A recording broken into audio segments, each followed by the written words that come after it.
किताब विपरन की रीत तो सच दा मार्ग भाग दूजा। लेखक सरदार गुरबख्श सिंह काला अफगाना। सतवें कांड दा पंजवां भाग शिंगार, छेवां भाग नाम विहूणे दा शिंगार अते सतवां भाग मनमुख दा शिंगार।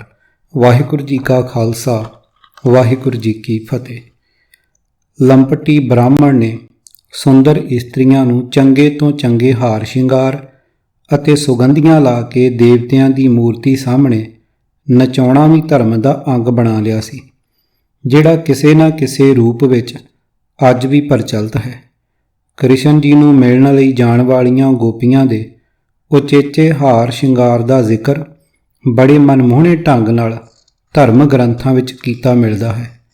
ਹਾਰ ਸ਼ਿੰਗਾਰ ਅਥਵਾ ਤਨ 'ਤੇ ਕਈ ਤਰ੍ਹਾਂ ਦੀਆਂ ਸੁਗੰਧੀਆਂ ਲਾਉਣ ਨਾਲ ਅਤੇ ਉਹਨਾਂ ਦੀਆਂ ਮੂਰਤੀਆਂ ਅੱਗੇ ਨਾਚ ਕਰਨ ਵਿੱਚ ਅਵਤਾਰਾਂ ਅਥਵਾ ਦੇਵਤਿਆਂ ਦੀ ਪ੍ਰਸੰਨਤਾ ਜੋੜੀ ਜਾਣ ਨਾਲ ਤਰੀਮਤਾਂ ਵਿੱਚ ਇਸ ਸਭ ਕੁਝ ਦਾ ਸ਼ੌਂਕ ਵਧਿਆ। ਹਜ਼ਾਰਾਂ ਸਾਲ ਪਹਿਲਾਂ ਬ੍ਰਾਹਮਣ ਨੇ ਜਿਹੜਾ ਹਾਰ ਸ਼ਿੰਗਾਰ ਅਤੇ ਨਾਚ ਗਾਣਾ ਦੇਵਤਿਆਂ ਦੇ ਬਹਾਨੇ ਨਾਲ ਨਿਰੋਲ ਆਪਣੇ ਮਨੋਰੰਜਨ ਲਈ ਆਰੰਭ ਕਰਾਇਆ ਸੀ, ਸਮੇਂ ਦੇ ਗੇੜ ਨਾਲ ਹਿੰਦੂ ਧਰਮ ਵਿੱਚ ਸਤਿਕਾਰ ਅਤੇ ਸ਼ਰਧਾ ਦੀ ਥਾਂ ਮੱਲ ਬੈਠਾ।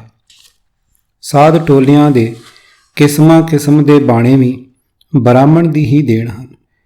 ਜਿਵੇਂ ਆਪਣੇ ਅੰਦਰ ਦੀ ਕਮਜ਼ੋਰੀ ਨੂੰ ਲੁਕਾ ਕੇ ਆਪਣੀ ਉੱਚਤਾ ਦਾ ਭਰਮ ਪਾਉਣ ਲਈ ਸੰਤ ਬਾਣੇ ਵਰਤੇ ਜਾਂਦੇ ਹਨ, ਇਸੇ ਤਰ੍ਹਾਂ ਹੀ ਆਪਣੇ ਸਰੀਰ ਨੂੰ ਵੱਧ ਆਕਰਸ਼ਕ ਬਣਾਉਣ ਲਈ ਅਥਵਾ ਸਰੀਰ ਦੀ ਕੁਰੂਪਤਾ ਨੂੰ ਲੁਕਾ ਕੇ ਸੋਝ ਵਧਾਉਣ ਲਈ ਸ਼ਿੰਗਾਰ ਭੇਖ ਮੇਕਅਪ ਕੀਤਾ ਜਾਂਦਾ ਹੈ। ਪਤੀ ਨੂੰ ਰਿਝਾਉਣ ਵਾਸਤੇ ਸ਼ਿੰਗਾਰ ਕਰਨ ਵਾਲੀਆਂ ਇਸਤਰੀਆਂ ਸ਼ੋਭਾ ਪਾਉਣ ਲੱਗ ਪਈਆਂ। ਸ੍ਰੀ ਰਾਮ ਚੰਦਰ ਜੀ ਬਨਵਾਸ ਦੇ ਸਮੇਂ ਆਪਣੀ ਪਤਨੀ ਸੀਤਾ ਜੀ ਅਤੇ ਭਰਾ ਲਛਮਣ ਜੀ ਸਮੇਤ ਜਦ ਰਿਖੀ ਅਤਰੀ ਦੇ ਡੇਰੇ ਗਏ ਤਾਂ ਦੇਵੀ ਅਨੁਸੂਈਆ ਨੇ ਆਪਣੇ ਹੱਥੀਂ ਸੀਤਾ ਦੇ ਸਰੀਰ 'ਤੇ ਗਹਿਣੇ ਸਜਾ ਕੇ ਕਿਹਾ ਕਿ ਪਤੀ ਦੇ ਸਾਹਮਣੇ ਸਦਾ ਬਣ ਠਣ ਕੇ ਹੀ ਜਾਣਾ ਚਾਹੀਦਾ ਹੈ। ਬ੍ਰਾਹਮਣ ਨੇ ਹਾਰ ਸ਼ਿੰਗਾਰ ਵੀ ਧਰਮ ਦਾ ਅੰਗ ਬਣਾ ਦਿੱਤਾ ਅਤੇ ਅਤੋਲਵਾਂ ਸੋਨਾ ਹਾਰ ਸ਼ਿੰਗਾਰ ਲਈ ਖਰੀਦਿਆ ਜਾਣਾ ਸਮਾਜ ਦਾ ਅੰਗ ਬਣ ਗਿਆ। ਸ਼ਿੰਗਾਰ ਲਈ ਸੋਨਾ ਖਰੀਦਣ ਦੀ ਦੌੜ ਲੱਗ ਗਈ। ਇਹ ਸੋਨਾ ਕਈ ਵਾਰੀ ਗਰੀਬਾਂ ਲਈ ਮੁਸੀਬਤ ਬਣ ਖਲੋਤਾ।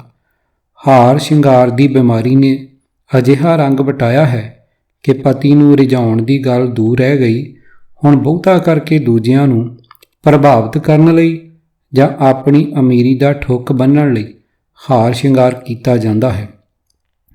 ਘਰ ਭਾਵੇਂ ਅਣਨਾਤੀ ਅਤੇ ਟੁੱਟੀ ਖੁੱਸੀ ਹੀ ਬੈਠੀ ਰਹੇ, ਪਰ ਕਿਸੇ ਪਾਰਟੀ 'ਤੇ ਜਾਣ ਲੱਗੀ ਬੀਬੀ ਰਾਣੀ ਨੂੰ ਮੇਕਅਪ ਕਰਨ ਲਈ ਘੰਟਾ ਸਮਾਂ ਵੀ ਬੜਾ ਥੋੜ੍ਹਾ ਅਨੁਭਵ ਹੋਣ ਲੱਗ ਪੈਂਦਾ ਹੈ। ਗੁਰਦੇਵ ਜੀ ਨੇ ਧਰਮ ਵਿੱਚ ਰਲੇ ਨਾਚ ਗਾਣੇ, ਅਜਿਹੇ ਵਿਖਾਵੇ ਵਾਲੇ ਹਾਰ ਸ਼ਿੰਗਾਰ ਅਤੇ ਸਰੀਰ ਨੂੰ ਸੁਗੰਧੀਆਂ ਆਦਿ ਲਾਉਣ ਵਰਗੇ ਰਸਾਂ ਦੀ ਖੰਡਨਾ ਕੀਤੀ ਹੈ। ਜੀਵ ਇਸਤਰੀ ਨੂੰ ਸ਼ੁਭ ਗੁਣਾਂ ਦਾ ਸ਼ਿੰਗਾਰ ਕਰਕੇ ਪ੍ਰਭੂ ਪਤੀ ਨੂੰ ਰਿਝਾਉਣ ਦੀ ਜਾਚ ਸਿਖਾਉਣ ਲਈ ਲਿਖੇ ਹੋਏ ਸਤਿਗੁਰਾਂ ਦੇ ਬੇਅੰਤ ਸ਼ਬਦ ਹਨ, ਜਿਨ੍ਹਾਂ ਵਿੱਚੋਂ ਕੁਝ ਇਸ ਪ੍ਰਕਾਰ ਹਨ। ਜਾਏ ਪੁੱਛੋ ਸੁਹਾਗਣੀ, ਤੁਸੀਂ ਰਾਵਿਆ ਕਿੰਨੀ ਗੁਣੀ, ਸਹਿਜ ਸੰਤੋਖ ਸ਼ਿੰਗਾਰੀਆ, ਮਿੱਠੀ ਬੋਲਣੀ, ਪੇਰ ਰਸਾਲੂ ਤਾਂ ਮਿਲੇ, ਜਾਂ ਗੁਰ ਕਾ ਸ਼ਬਦ ਸੁਣੀ। ਪੰਨਾ 17। ਭੈ ਭਾਏ ਸ਼ਿੰਗਾਰ ਬਣਾਏ, ਗੁਰ ਪ੍ਰਸਾਦੀ ਮਹਿਲ ਘਰ ਪਾਏ, ਅਨ ਦਿਨ ਸਦਾ ਰਵੈ ਦਿਨ ਰਾਤੀ, ਮਜੀਠੇ ਰੰਗ ਬਣਾਵਣਿਆ। ਪੰਨਾ 112। ਭਰਤਾ ਕਹੈ ਸੋ ਮਾਨੀਐ, ਇਹ ਸ਼ਿੰਗਾਰ ਬਣਾਏ ਰੀ, ਦੂਜਾ ਭਾਉ ਵਿਸਾਰੀਐ, ਇਹ ਤੰਬੋਲਾ ਖਾਏ ਰੀ। ਗੁਰ ਕਾ ਸ਼ਬਦ ਕਰ ਦੀਪਕੋ, ਇਹ ਸਤ ਕੀ ਸੇਜ ਬਿਛਾਏ ਰੀ, ਆਠ ਪਹਿਰ ਕਰ ਜੋੜ ਰੋ, ਤਉ ਭੇਟੇ ਹਰ ਰਾਏ ਜੀ। ਤਿਸ ਹੀ ਚੱਜ ਸ਼ਿੰਗਾਰ ਸਭ, ਸਾਈ ਰੂਪ ਅਪਾਰ ਰੀ, ਸਾਈ ਸੁਹਾਗਣ ਨਾਨਕਾ, ਜੋ ਭਾਣੀ ਕਰਤਾਰ ਰੀ। ਪੰਨਾ 400। ਮਨ ਮੋਤੀ ਜੇ ਗਹਿਣਾ ਹੋਵੇ, ਪਾਉਣ ਹੋਵੇ ਸੂਤ ਧਾਰੀ, ਖਿਮਾ ਸ਼ਿੰਗਾਰ ਕਾਮਣ ਤਨ ਪਹਿਰੇ, ਰਾਵੇ ਲਾਲ ਪਿਆਰੀ। ਲਾਲ ਬਹੁ ਗੁਣ ਕਾਮਣ ਮੋਹੀ, ਤੇਰੇ ਗੁਣ ਹੋਏ ਨ ਆਵਰੀ ਰਹਾਓ। ਹਰ ਹਰ ਹਾਰ ਕੰਠਲੇ ਪਹਿਰੇ, दामोदर दंत लेई, कर कर करता कंगन पहरे, ਇਨ ਬਿਦ ਚਿਤ ਧਰਈ, ਮਧਸੂਦਨ ਕਰ ਮੁੰਦਰੀ ਪਹਿਰੇ, ਪਰਮੇਸ਼ਰ ਪਟ ਲਈ।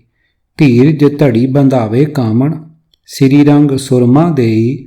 ਮਨ ਮੰਦਰ ਜੇ ਦੀਪਕ ਜਾਲੇ, ਕਾਇਆ ਸੇਜ ਕਰੀ।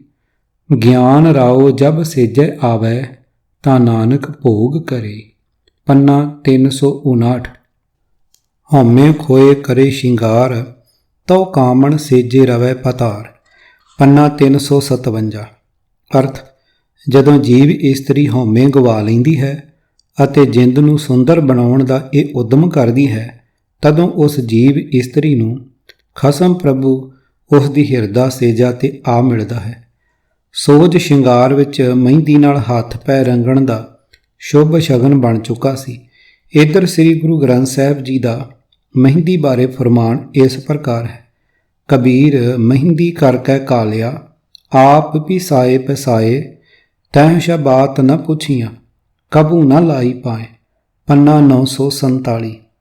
ਅਰਥ, ਹੈ ਕਬੀਰ, ਆਖ ਮੈਂ ਆਪਣੇ ਆਪ ਨੂੰ ਮਹਿੰਦੀ ਬਣਾ ਕੇ, ਭਾਵ ਮਹਿੰਦੀ ਵਾਂਗ ਪੀ ਪੀ ਕੇ ਘਾਲ ਕਮਾਈ, ਪਰ ਹੇ ਪ੍ਰਭੂ ਪਤੀ, ਤੂੰ ਮੇਰੀ ਬਾਤ ਹੀ ਨਾ ਪੁੱਛੀ, ਭਾਵ ਤੂੰ ਮੇਰੀ ਸਾਰ ਹੀ ਨਾ ਲਈ, ਤੇ ਤੂੰ ਕਦੇ ਮੈਨੂੰ ਆਪਣੀ ਪੈਰੀ ਨਾ ਲਾਇਆ।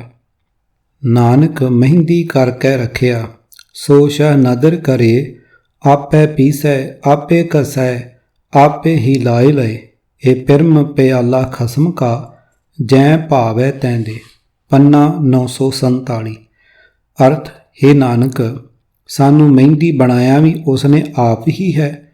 ਜਦੋਂ ਉਹ ਖਸਮ ਪ੍ਰਭੂ ਮਿਹਰ ਦੀ ਨਜ਼ਰ ਕਰਦਾ ਹੈ, ਉਹ ਆਪ ਹੀ ਮਹਿੰਦੀ ਨੂੰ ਪੀਂਦਾ ਹੈ, ਆਪ ਹੀ ਮਹਿੰਦੀ ਨੂੰ ਰਗੜਦਾ ਹੈ, ਆਪ ਹੀ ਆਪਣੀ ਪੈਰੀ ਲਾ ਲੈਂਦਾ ਹੈ। ਭਾਵ ਬੰਦਗੀ ਦੀ ਘਾਲ ਕਮਾਈ ਵਿੱਚ ਬੰਦੇ ਨੂੰ ਆਪ ਹੀ ਲਾਉਂਦਾ ਹੈ। ਇਹ ਪ੍ਰੇਮ ਦਾ ਪਿਆਲਾ ਖਸਮ ਪ੍ਰਭੂ ਦੀ ਆਪਣੀ ਵਸਤ ਹੈ। ਉਹ ਉਸ ਮਨੁੱਖ ਨੂੰ ਦਿੰਦਾ ਹੈ ਜੋ ਉਸ ਨੂੰ ਪਿਆਰਾ ਲੱਗਦਾ ਹੈ। ਭਾਗ 6ਵਾਂ। ਨਾਮ ਬਿਹੋਣੇ ਦਾ ਸ਼ਿੰਗਾਰ। ਹਾਰ ਸ਼ਿੰਗਾਰ ਕਰਨ ਵਾਸਤੇ ਸਮੱਗਰੀਆਂ, ਗਹਿਣੇ, ਹੀਰੇ ਮੋਤੀ ਅਤੇ ਪਹਿਨਣ ਲਈ ਕੀਮਤੀ ਤੋਂ ਕੀਮਤੀ ਕੱਪੜੇ ਆਦਿ ਨਾਮ ਦੀ ਅਣਹੋਂਦ ਕਾਰਨ ਆਤਮਿਕ ਸੁੱਖ ਨਹੀਂ ਦੇ ਸਕਦੇ। ਚੂਆ ਚੰਦਨ ਅੰਕ ਚੜਾਓ, ਪਾਟ ਪਟੰਬਰ ਪਹਿਰ ਹੰਡਾਵੋ, ਬਿਨ ਹਰ ਨਾਮ ਕਹਾਂ ਸੁਖ ਪਾਉ। ਕਿਆ ਪਹਿਰੋਂ ਕਿਆ ਓੜ ਦਿਖਾਵੋ, ਬਿਨ ਜਗਦੀਸ਼ ਕਹਾਂ ਸੁਖ ਪਾਵੋ ਰਹਾਓ। ਕਾਨੀ ਕੁੰਡਲ ਗਲ ਮੋਤੀਅਨ ਕੀ ਮਾਲਾ, ਲਾਲ ਨਿਹਾਲੀ ਫੂਲ ਗੁਲਾਲਾ, ਬਿਨ ਜਗਦੀਸ਼ ਕਹਾਂ ਸੁਖ ਪਾਲਾ। ਨੈਣ ਸਲੋਨੀ ਸੁੰਦਰ ਨਾਰੀ, ਖੋੜ ਸ਼ਿੰਗਾਰ ਕਰੇ ਅਤ ਪਿਆਰੀ, ਬਿਨ ਜਗਦੀਸ਼ ਭਜੇ ਨਿਤ ਖੁਆਰੀ। ਪੰਨਾ 225। ਜੋ ਮੈਂ ਕੀਓ ਸਗਲ ਸ਼ਿੰਗਾਰਾ, ਤਉ ਵੀ ਮੇਰਾ ਮਨ ਨਾ ਪਤਿਆਰਾ। ਅਨਕ ਸੁਗੰਧਤ ਤਨ ਮਹਿ ਲਾਵੋ, ਓ ਸੁਖ ਤਿਲ ਸਮਾਨ ਨਹੀਂ ਪਾਵੋ। ਮਨ ਮੈਂ ਚਿਤਵੋ ਐਸੀ ਆਸਾਈ, ਪ੍ਰੇ ਦੇਖਤ ਜੀਵੋ ਮੇਰੀ ਮਾਈ। ਪੰਨਾ 373।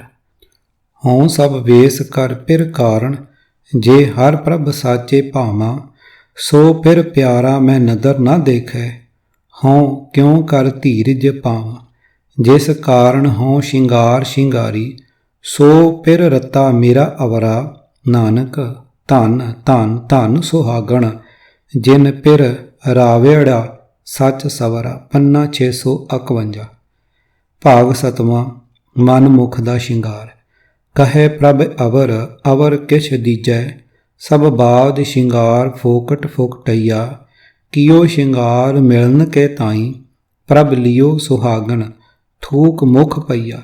ਪੰਨਾ 836। ਮਨਮੁਖ ਸ਼ਿੰਗਾਰ ਨਾ ਜਾਣਨੀ, ਜਾਸਨ ਜਨਮ ਸਭ ਹਾਰ। ਬਿਨ ਹਰ ਭਗਤੀ ਸ਼ਿੰਗਾਰ ਕਰੈ, ਨਿਤ ਜੰਮੈ ਹੋਏ ਖੁਆਰ। ਸੰਸਾਰੇ ਵਿੱਚ ਸ਼ੋਭ ਨਾ ਪਾਈਨੀ, ਅੱਗੇ ਜੇ ਕਰੇ ਸੋ ਜਾਣੇ ਕਰਤਾਰ। ਪੰਨਾ 950। ਮਾਨੁਖ ਬਿਨ ਬੂਝੇ ਬਿਰਥਾ ਆਇਆ, ਅਨਕ ਸਾਜ ਸ਼ਿੰਗਾਰ ਬਹੁ ਕਰਤਾ। ਜਿਉ ਮਿਰਤਕ ਓਡਾਇਆ ਰਹਾਉ। ਪੰਨਾ 712। ਅਰਥ, ਜਨਮ ਮਨੋਰਥ ਨੂੰ ਸਮਝਣ ਤੋਂ ਬਿਨਾਂ ਮਨੁੱਖ ਜਗਤ ਵਿੱਚ ਆਇਆ ਵਿਅਰਥ ਹੀ ਜਾਣੋ।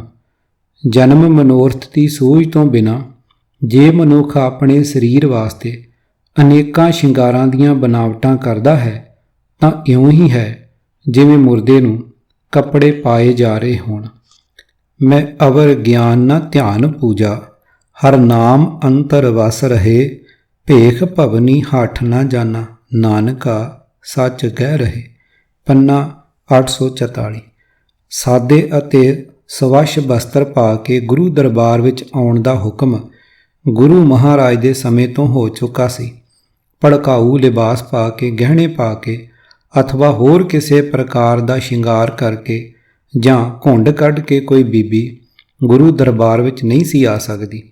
ਇੱਕ ਬੜੇ ਦੁੱਖ ਦੀ ਸਥਿਤੀ ਬਣ ਰਹੀ ਹੈ ਕਿ ਗੁਰੂ ਦਰਬਾਰ ਵਿੱਚ ਆਉਣ ਵਾਲੀਆਂ ਕਈ ਬੀਬੀਆਂ ਕਈ ਪ੍ਰਕਾਰ ਦਾ ਸ਼ਿੰਗਾਰ ਕਰਨ ਦੇ ਨਾਲ ਚਿਹਰਾ ਵੀ ਲਾਲ ਤੇ ਚਿੱਟੇ ਧੂੜੇ ਨਾਲ ਲਿਪ ਕੇ ਗੁਰੂ ਦਰਬਾਰ ਵਿੱਚ ਆਉਂਦੀਆਂ ਹਨ। ਉਚੇਚੀ ਮਿਹਨਤ ਨਾਲ ਕੀਤੇ ਮੇਕਅਪ ਅਥਵਾ ਹਾਰ ਸ਼ਿੰਗਾਰ ਅਤੇ ਭੜਕਾਊ ਲਿਬਾਸ ਵਾਲੀਆਂ ਅਜਿਹੀਆਂ ਬੀਬੀਆਂ ਕਈ ਵਾਰੀ ਗੁਰੂ ਕੀ ਸਟੇਜ 'ਤੇ ਬੈਠ ਕੇ ਸ਼ਬਦ ਪੜ੍ਹਦੀਆਂ ਵੀ ਨਜ਼ਰੀ ਆ ਜਾਂਦੀਆਂ ਹਨ। ਸ਼ਾਇਦ ਉਹਨਾਂ ਨੇ ਗੁਰੂ ਦੇ ਦਰਬਾਰ ਨੂੰ ਵੀ ਕ੍ਰਿਸ਼ਨ ਭਗਵਾਨ ਦਾ ਲੀਲਾ ਮੰਦਰ ਹੀ ਸਮਝਣਾ ਆਰੰਭ ਕਰ ਦਿੱਤਾ ਹੈ। ਇਹ ਵਿਪਰਨ ਕੀ ਰੀਤ ਹੀ ਹੈ। ਕਿਤਾਬ ਵਿਪਰਨ ਕੀ ਰੀਤ ਤੋਂ ਸੱਚ ਦਾ ਮਾਰਗ, ਭਾਗ ਦੂਜਾ। ਲੇਖਕ ਸਰਦਾਰ ਗੁਰਬਖਸ਼ ਸਿੰਘ ਕਾਲਾ ਅਫਗਾਨਾ। 7ਵੇਂ ਕਾਂਡ ਦਾ 5ਵਾਂ, 6ਵਾਂ ਅਤੇ 7ਵਾਂ ਭਾਗ। ਆਵਾਜ਼ ਗੁਰਜੰਟ ਸਿੰਘ ਰੂਪੋਵਾਲੀ। ਵਾਹਿਗੁਰੂ ਜੀ ਕਾ ਖਾਲਸਾ, ਵਾਹਿਗੁਰੂ ਜੀ ਕੀ ਫਤਿਹ।